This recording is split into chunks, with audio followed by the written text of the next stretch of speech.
Hello friends, welcome to computer centric. दोस्तों, अभी तक हमने आईपी हेडर के जितने भी फील्ड्स हैं उन सब फील्ड के बारे में बहुत ही अच्छे तरीके से डिटेल में देखा। लेकिन आईपी हेडर के कुछ फील्ड्स जो कि है identification field, fragmentation, offset, do not fragment, more fragment, in fields के बारे में अभी तक हमने नहीं देखा है। दोस्तों, ये जो फील्ड्स है ये सारे फील्ड्स एक कंसेप्ट के साथ रिलेटेड है और वो कंसेप्ट है फ्रेगमेंटेशन एंड रीअसेंबली। क्या होता है फ्रेगमेंटेशन, कैसे होता है फ्रेगमेंटेशन, क्यों करना पड़ता है फ्रेगमेंटेशन और क्या होती है रीअसेंबली, इन सारी चीजों को हम आज के सेशन में बहुत ही अच्छे तरीके से देखेंगे। दोस्तों, इसके ऊपर गेट में क्वेश्चंस होते हैं और काफी बार पूछे गए हैं, तो ध्यान से देखना, इस वीडियो को पूरे कॉन्सेंट्रेशन के साथ देखना। तो दोस्तों, आज के सेशन में हम फ्रेगमेंटेशन और रीअसेंबली भी पढ़ेंगे और उसके साथ साथ रिलेटेड आईपी हेडर के जो फील्ड्स है उनको भी देखेंगे। तो दोस्तों, हमने अभी तक ये जो आईपी हेडर के सारे फील्ड्स है सारे देख लिए, एक्सेप्ट ये जो सेकंड रो के फील्ड्स है, identification, do not fragment, more fragment, fragmentation, offset. इतने फील्ड्स को हमने नहीं देखा है क्योंकि ये फील्ड्स फ्रेगमेंटेशन, रीअसेंबली कंसेप्ट के टॉपिक के साथ जुड़े हुए हैं। तो पहले हमें फ्रेगमेंटेशन और रीअसेंबली क्या होती है ये समझना पड़ेगा। उसके बाद ये जो फील्ड्स है इस फ्रेगमेंटेशन और रीअसेंबली में यूज होते हैं, तो उसके बाद ही हम इन्हें समझ पाएंगे। ठीक है, तो आइए समझते हैं फ्रेगमेंटेशन क्या होता है। दोस्तों, हर एक नेटवर्क की एक मैक्सिमम ट्रांसमिशन यूनिट होती है। दोस्तों, अगर मेरा पैकेट बहुत बड़ा है, मान लीजिए मेरा पैकेट बहुत बड़ा है, मान लो मेरे पैकेट की साइज है लेट्स से 1 GB जितनी साइज का मेरा बड़ा सा पैकेट है। अब होगा क्या, मैं इस बड़े पैकेट को, दोस्तों हमने ये चीज देखी हुई थी पैकेट स्विचिंग में। मैसेज स्विचिंग और पैकेट स्विचिंग का मेन डिफरेंस यही है। मैसेज स्विचिंग में हम पैकेट को छोटे छोटे पार्ट्स में डिवाइड नहीं करते थे, जबकि पैकेट स्विचिंग में ये स्पेसिफिकली बताया गया है कि पैकेट को छोटे छोटे, मतलब हमारा जो मैसेज है उसको छोटे छोटे पार्ट्स में डिवाइड करेंगे जिसे हम बोलेंगे पैकेट्स। दोस्तों, यहां पर वही चीज है। मान लीजिए मेरा एक मैसेज है, 1 GB का मेरा मैसेज है, उस मैसेज को मैं एक ही पैकेट में भेजता हूं तो क्या प्रॉब्लम होगा, क्या इश्यू होंगे। एक ही पैकेट में अगर मैं उसे भेजता हूं और रास्ते में मेरा एक बिट भी करप्ट हो गया, तो मुझे पूरा का पूरा 1 GB का पैकेट फिर से भेजना पड़ेगा। हमने यह भी देखा हुआ है कि ये जो पैकेट जब नेटवर्किंग डिवाइसेस के पास जाते हैं, मान लीजिए राउटर के पास जाते हैं, तो राउटर को उस पैकेट को प्रोसेस करना होता है। आईपी हेडर में क्या क्या चीज है, डेस्टिनेशन आईपी फील्ड कौन सा है, ये सारी चीजें चेक करनी पड़ती है। तो राउटर को आपके पैकेट को अपनी मेमोरी में स्टोर करना पड़ता है। अब आपके पैकेट की साइज अगर बहुत बड़ी है तो उसके पास बहुत बड़ी मेमोरी चाहिए। ठीक है, इसलिए भी बड़ा पैकेट, बहुत बहुत बड़ी साइज का पैकेट नहीं भेजना चाहिए। राइट, पैकेट का पार्टीशन होना चाहिए, छोटे छोटे पार्ट्स में डिवाइड करना चाहिए। मान लीजिए ये 1 GB का पैकेट जो है, इसके बदले मैंने उसके छोटे छोटे पार्ट्स करके भेजा होता, तो होता क्या कि मेरा, मान लीजिए उसके 10 या 15 पार्ट्स होते हैं, कोई एक पार्ट भी करप्ट होता है, एक पार्ट का कोई एक बिट भी करप्ट होता है, तो मुझे सिर्फ उतना छोटा पार्ट ही फिर से भेजना पड़ता, पूरा पैकेट फिर से नहीं भेजना पड़ता। दूसरी चीज, चूंकि मैंने ये जो मेरा पूरा एक मैसेज था उसको 10-15 छोटे छोटे पार्ट्स में डिवाइड किए हैं, तो ये 10-15 छोटे छोटे जो पैकेट्स है वो अपना अपना रूट लेकर के आगे जा सकते हैं। ठीक है, राउटर को इन छोटे पैकेट्स को सेव करने के लिए बहुत बड़ी मेमोरी की जरूरत भी नहीं होगी। तो ये सारी चीजें, ये सारे एडवांटेजेस है। तो इसीलिए डेटा लिंक लेयर पे जो भी नेटवर्क्स है, मान लीजिए इथरनेट है, टोकन रिंग है, टोकन बस है, ये सारे नेटवर्क्स है। अभी जो हम रियल लाइफ में जो इंटरनेट यूज कर रहे हैं वहां पर इथरनेट है। तो ये जो इथरनेट है उसने अपनी मैक्सिमम ट्रांसमिशन यूनिट डिफाइन की है। हर एक नेटवर्क एक अपनी मैक्सिमम पैकेट साइज डिफाइन करता है कि भाई मैं मैक्सिमम इतनी ही साइज का पैकेट प्रोसेस करूंगा, इससे बड़ी साइज का पैकेट मैं एक्सेप्ट नहीं करूंगा। तो ये जो मैक्सिमम साइज नेटवर्क डिफाइन करता है इसे हम बोलते हैं MTU, that is maximum transmission unit. हर एक नेटवर्क, मतलब ये जो इथरनेट है मान लीजिए फॉर एग्जांपल, तो इथरनेट अपनी MTU डिफाइन की हुई है। इथरनेट की MTU है दोस्तों 1500 बाइट। इसका मीनिंग क्या होता है कि इथरनेट पे 1500 बाइट से बड़ी साइज वाला पैकेट नहीं जा सकता, और अगर 1500 बाइट से बड़ी साइज वाला पैकेट आता है तो वहां का जो राउटर होता है आपके पैकेट को छोटे छोटे पार्ट्स में डिवाइड करता है कि ताकि आपके पैकेट की साइज 1500 बाइट से ज्यादा ना हो जाए। ठीक है, तो ये चीज है मैक्सिमम ट्रांसमिशन यूनिट। और अगर हमारे पैकेट की साइज मैक्सिमम ट्रांसमिशन यूनिट से बड़ी है तो मेरा राउटर उसे छोटे छोटे पार्ट्स में डिवाइड करता है। तो ये जो डिवीजन प्रोसेस है इसे हम बोलते हैं दोस्तों फ्रेगमेंटेशन। तो मान लीजिए ये मेरा एक पैकेट है, ये मेरा बड़ा सा एक पैकेट है, इस पैकेट में आईपी हेडर होगा और बाकी का पेलोड होगा। पेलोड क्या होता है कि जिस लेयर में हम बात करते हैं तो उस लेयर का हेडर निकाल के बाकी जो पोर्शन बचता है, ऊपर के लेयर से जो चीज आती है नीचे के लेयर के पास, तो हम उसे बोलते हैं पेलोड। ठीक है, तो हमारा ये जो नेटवर्क लेयर है, नेटवर्क लेयर का अपना हेडर है और उसके बाद जो भी है इसे हम बोलेंगे पेलोड। राइट। अब दोस्तों ये जो बड़ा पैकेट है ये छोटे छोटे पार्ट्स में डिवाइड होगा। तो ये बन गया छोटा पार्ट, ये बन गया छोटा पार्ट, ये बन गया छोटा पार्ट। तो ये बन गया, ये जो मेरा ओरिजिनल पैकेट था वो छोटे छोटे पैकेट्स में डिवाइड हुआ। अब हर एक पैकेट के पास, इन हर एक पैकेट का अपना खुद का एक आईपी हेडर होगा, इसका भी आईपी हेडर होगा। Right. So each of this packets now will work as an individual packet. Each of these fragments now will work as an individual packet, and since each of these fragments will now work as an individual packet, तो उनका अपना खुद का IP header भी होगा।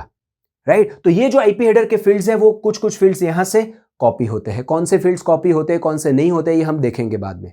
Right. तो इस तरह से ये जो प्रोसेस है, एक बड़ा सा पैकेट है उसको छोटे पार्ट्स में डिवाइड करना, इसे बोलते हैं दोस्तों फ्रेगमेंटेशन। ठीक है।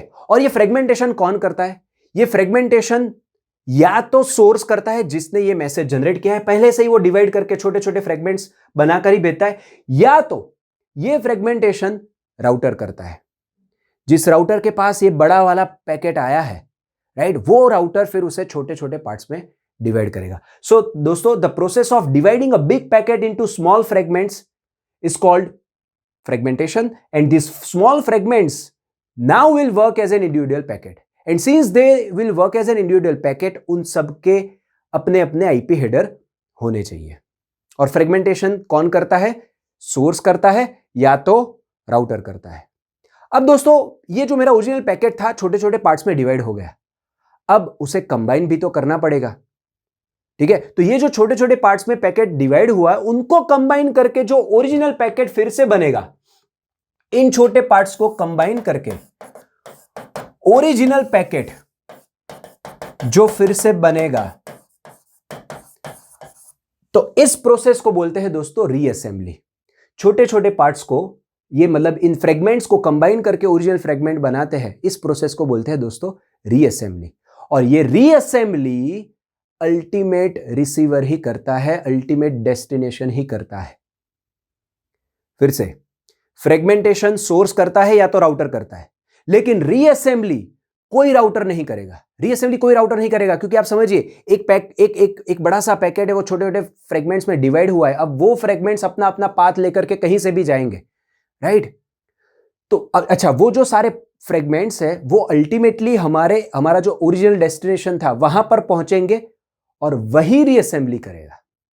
ठीक है। तो ये चीज बहुत ही इंपॉर्टेंट है दोस्तों। Reassembly is the process of combining small fragments into the original packet, and this is performed only by the ultimate destination device. तो ये दो चीज को ध्यान में रखिएगा। फ्रेगमेंटेशन सोर्स करता है या राउटर करता है, लेकिन रीअसेंबली अल्टीमेट डेस्टिनेशन ही करता है।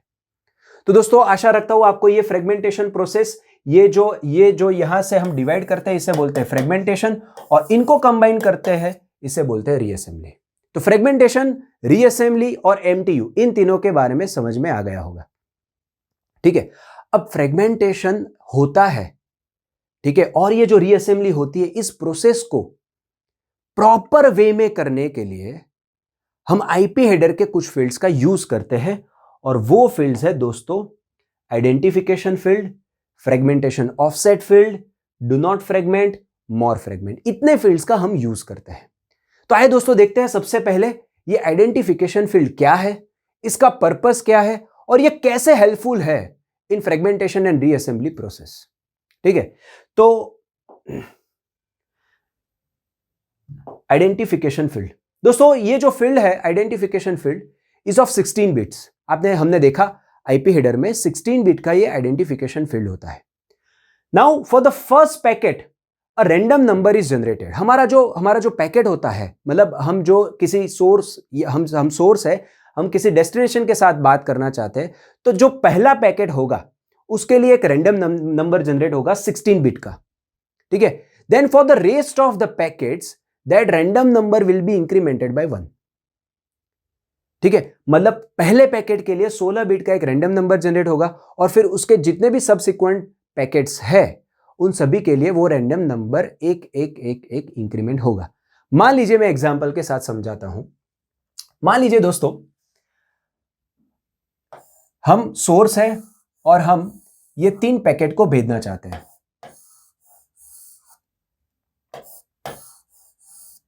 ठीक है, ये एक पैकेट है, ये दूसरा है और ये तीसरा है। इन तीनों पैकेट को हम किसी एक डेस्टिनेशन तक पहुंचाना चाहते हैं।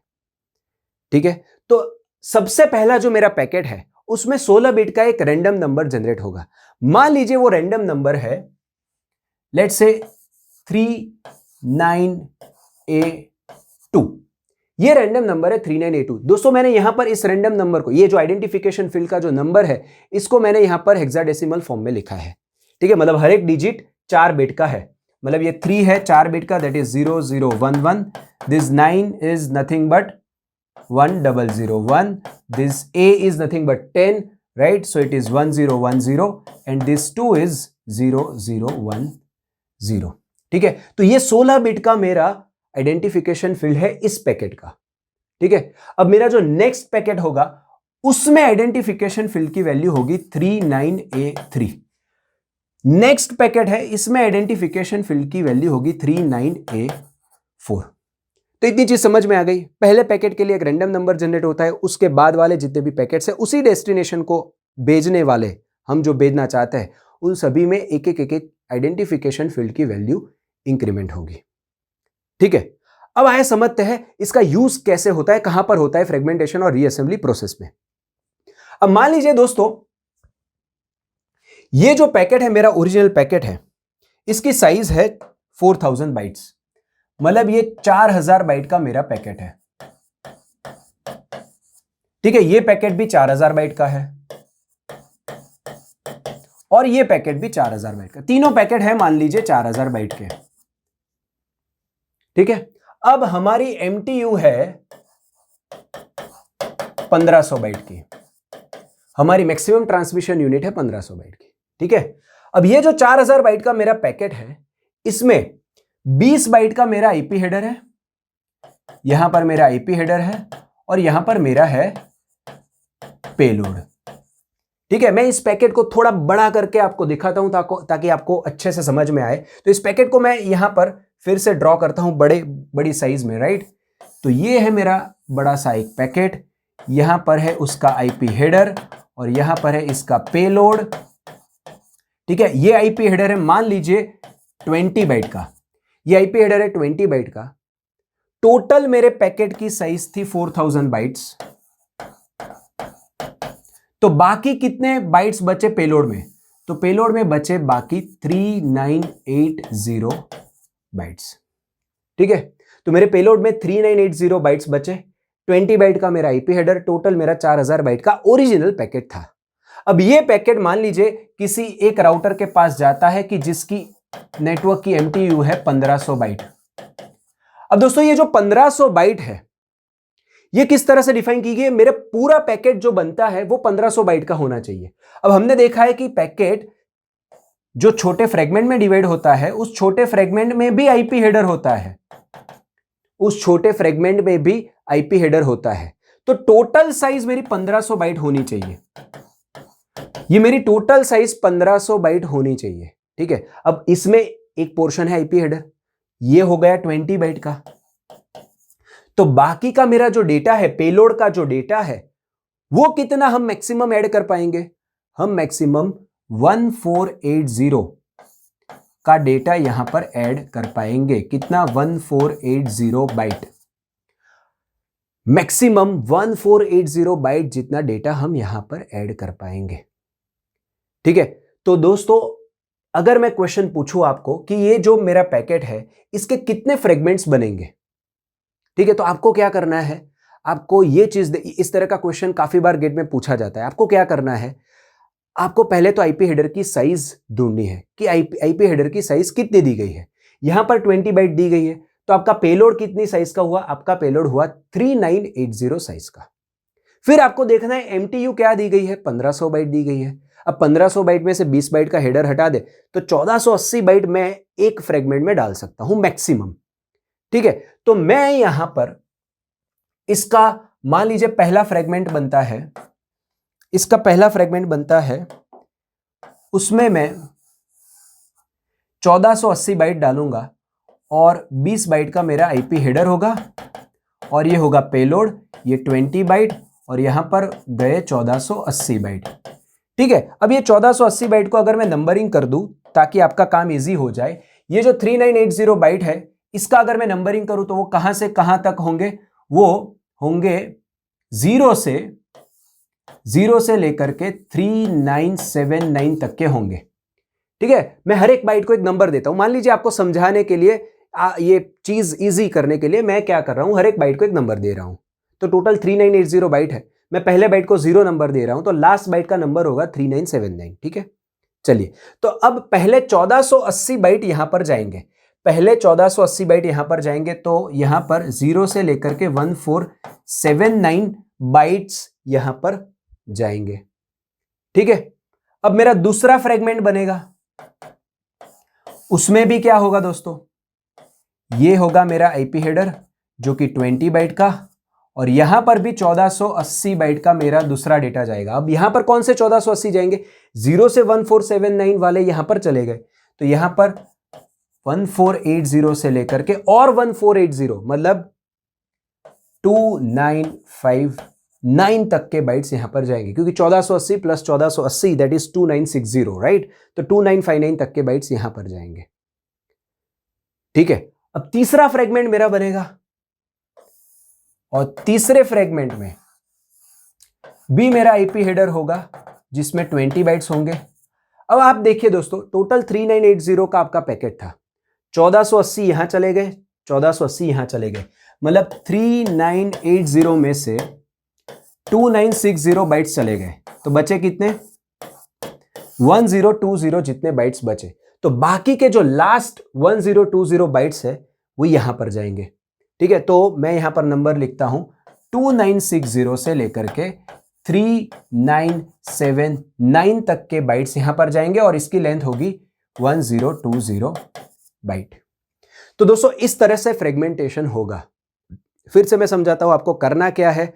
आपको इस तरह का क्वेश्चन पूछा, अच्छा इस क्वेश्चन को कैसे सॉल्व करना है, कई बार ऐसा क्वेश्चन पूछा जाता है that how many number of fragments will be generated. तो कैसे, ये पूरी चीज करने की जरूरत नहीं है, हमें सीधा कैलकुलेशन करना है। क्या करना है, सिंपली 3980 डिवाइड बाय 1480 और जो नंबर आता है उसका सीलिंग लेना है, that is your answer, right. Simply क्या करना है, 3980 बाय 1480, या तो हमारे पास वर्चुअल कैलकुलेटर होता है तो हम आसानी से ये कैलकुलेशन कर पाएंगे और हमें सीलिंग लेनी है, राइट। तो उतने फ्रेगमेंट्स मेरे जनरेट होंगे। कभी कभी ये भी क्वेश्चन पूछा जाता है कि भी उसका जो लास्ट फ्रेगमेंट बनेगा, लास्ट पैकेट बनेगा, उसकी साइज क्या होगी।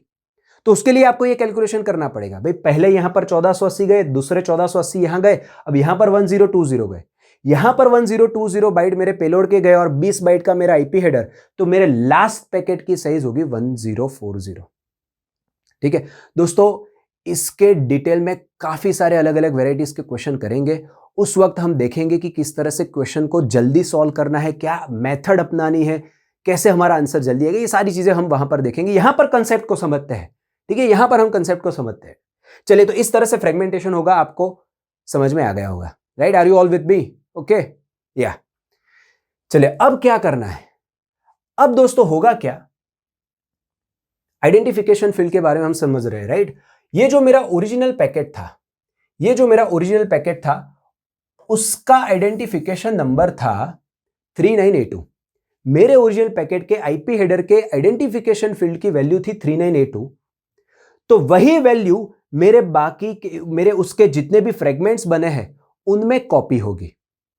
तो यहां पर ये जो फ्रेगमेंट बना, इसका जो IP हेडर है उसमें जो आइडेंटिफिकेशन नंबर होगा वो होगा 3982। सिमिलरली इस फ्रेगमेंट के IP हेडर के आइडेंटिफिकेशन फील्ड की वैल्यू भी होगी 3982। एंड सिमिलरली ये जो फ्रेगमेंट है इसके भी आइडेंटिफिकेशन फील्ड की वैल्यू होगी 3982। राइट। अब मान लीजिए दोस्तों हमने ओरिजिनल लिया था कि भाई ये 3 पैकेट हमें भेजने हैं, इस पैकेट का 3 छोटे छोटे फ्रेगमेंट्स में डिवीजन हुआ। मान लीजिए ये वाला जो पैकेट है, ये जो पैकेट है उसके भी 3 फ्रेगमेंट्स बनते हैं, ये एक बना, ये दूसरा बना, ये तीसरा बना। सिमिलरली इसके भी, ये वाला जो पैकेट है इसके भी 3 फ्रेगमेंट बनते हैं, ये बना, ये बना और ये बना। तो होगा क्या दोस्तों, सभी में आइडेंटिफिकेशन फील्ड की जो वैल्यू जो ओरिजिनल पैकेट में थी वो कॉपी होगी। अब ओरिजिनल पैकेट में आइडेंटिफिकेशन फील्ड की वैल्यू क्या थी, 39A3। यहां पर आप देखें 39A3 थी, तो वही वैल्यू इसके आईपी हेडर के आइडेंटिफिकेशन में जाएगी 39A3। यहां पर भी ये कॉपी होगी और यहां पर भी ये कॉपी होगी। सिमिलरली यहां पर ये जो ओरिजिनल पैकेट था इसके आइडेंटिफिकेशन फील्ड की वैल्यू थी 39A4, तो वही वैल्यू उसके फ्रेगमेंट्स में कॉपी होगी 39A4, 39A4, 39A4। अब दोस्तों समझिए होगा क्या। मान लीजिए ये आइडेंटिफिकेशन फील्ड नहीं होता, मान लीजिए ये आइडेंटिफिकेशन फील्ड नहीं होता, तो ये जो पैकेट है इसके 3 फ्रेगमेंट बने, इस पैकेट के 3 फ्रेगमेंट बने, इस पैकेट के भी 3 फ्रेगमेंट बने, और सारे जो फ्रेगमेंट है वो इंडिविजुअल पैकेट है और सारे अपने अपने रूट लेकर के अल्टीमेट एक डेस्टिनेशन तक पहुंचते हैं। अब मेरे रिसीवर को कैसे पता चलेगा कि मैं किन फ्रेगमेंट्स को कंबाइन करूंगा तो ओरिजिनल पैकेट जो सेंडर ने भेजा है वो बनेगा। मेरे रिसीवर को कैसे पता चलेगा ये जो 9 फ्रेगमेंट्स मेरे पास आए हैं, 9 छोटे छोटे पैकेट मेरे पास आए हैं, उनमें से मैं किन पैकेट्स को कंबाइन करूंगा तो ओरिजिनल पैकेट बनेगा।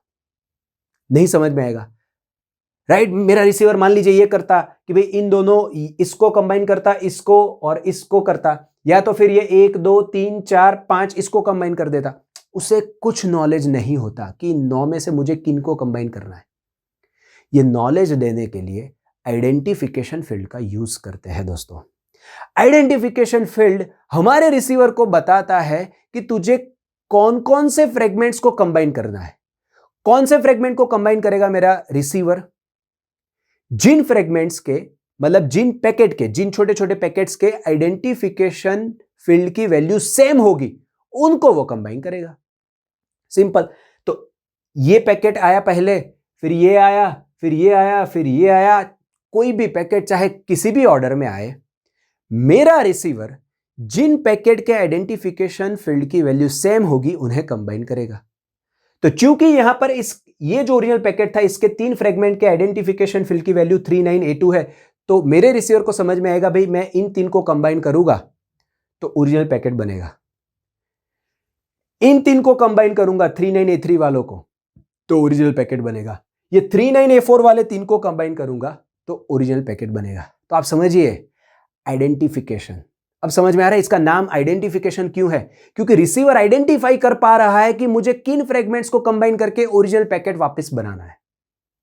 तो दोस्तों आई होप कि आपको आइडेंटिफिकेशन फील्ड का पर्पस, फ्रेगमेंटेशन और रीअसेंबली ये जो प्रोसेस है इसमें अच्छे से समझ में आ गया होगा। मैं फिर से आपको एक बार क्विकली समझा देता हूं। फ्रेगमेंटेशन जब होता है, पहले तो हर एक पैकेट का एक आइडेंटिफिकेशन फील्ड का आइडेंटिफिकेशन नंबर होता है। पहले पैकेट के लिए वो रैंडम नंबर जनरेट होता है, उसके बाद वाले सारे पैकेट्स जो एक ही डेस्टिनेशन तक पहुंचने वाले हैं उसमें एक एक वो नंबर इंक्रीमेंट होता है। ठीक है। अब जब कोई पैकेट छोटे छोटे फ्रेगमेंट्स में डिवाइड होता है तो उन सभी पैकेट्स के आईपी हेडर के आइडेंटिफिकेशन फील्ड में ओरिजिनल पैकेट का आइडेंटिफिकेशन नंबर कॉपी होता है, ताकि मेरे रिसीवर को पता चले कि मुझे कौन कौन से फ्रेगमेंट्स को कंबाइन करके ओरिजिनल पैकेट वापस बनाना है। तो ये थी प्रोसेस दोस्तों फ्रेगमेंटेशन रीअसेंबली की, और ये है पर्पस आइडेंटिफिकेशन फील्ड का। अब दोस्तों यहां पर आपको क्वेश्चन होना चाहिए, मेरे रिसीवर को मैंने बता दिया तुझे कौन से फ्रेगमेंट कंबाइन करने हैं, लेकिन मेरे रिसीवर को मैंने ये नहीं बताया कौन से ऑर्डर में कंबाइन करने हैं। समझिए, मैंने बताया कि किन फ्रेगमेंट्स को कंबाइन करना है, लेकिन कौन से ऑर्डर में कंबाइन करना है ये मैंने नहीं बताया। मान लीजिए मेरे रिसीवर को पता चल गया भी हाँ इन तीन को कंबाइन करके ओरिजिनल पैकेट बनेगा। लेकिन मान लीजिए ये पैकेट पहला आया है, ये दूसरा आया है, ये तीसरा आया है। अब मेरा रिसीवर पहले इसके बाइट्स को ले, फिर इसके बाइट्स को ले, फिर इसके बाइट्स को ले, तो क्या ओरिजिनल पैकेट वापस बन पाएगा? ये वाला पैकेट बन पाएगा? Answer is no. तो मुझे मेरे रिसीवर को यह भी बताना पड़ेगा भाई किस ऑर्डर में तुझे पैकेट्स को कंबाइन करने हैं। और वही बताने के लिए फ्रेगमेंटेशन ऑफसेट फिल का यूज होता है दोस्तों। Fragmentation offset, it tells how many bytes of the original packet has been sent before this fragment. मतलब मैं अगर इस फ्रेगमेंट की बात कर रहा हूं तो इस फ्रेगमेंट से पहले ओरिजिनल पैकेट के कितने बाइट्स चले गए, यह डिफाइन करता है फ्रेगमेंटेशन ऑफसेट। तो आइए दोस्तों फ्रेगमेंटेशन ऑफसेट को समझते हैं। और साथ साथ में और एक फील्ड भी है जो कि है मोर फ्रेगमेंट, उसको भी मैं बता दूं। यह फील्ड है मोर फ्रेगमेंट। यह फील्ड बताता है कि भाई मेरे बाद और कोई फ्रेगमेंट्स है कि नहीं है। ठीक है, ये सिंगल डिजिट फील्ड है, मतलब ये सिंगल बिट फील्ड है। इसकी वैल्यू या तो 0 होगी या 1 होगी। तो अगर आपका फ्रेगमेंट लास्ट फ्रेगमेंट है, इन लास्ट फ्रेगमेंट इसकी वैल्यू होगी 0 and in rest of all fragments इसकी वैल्यू होगी 1।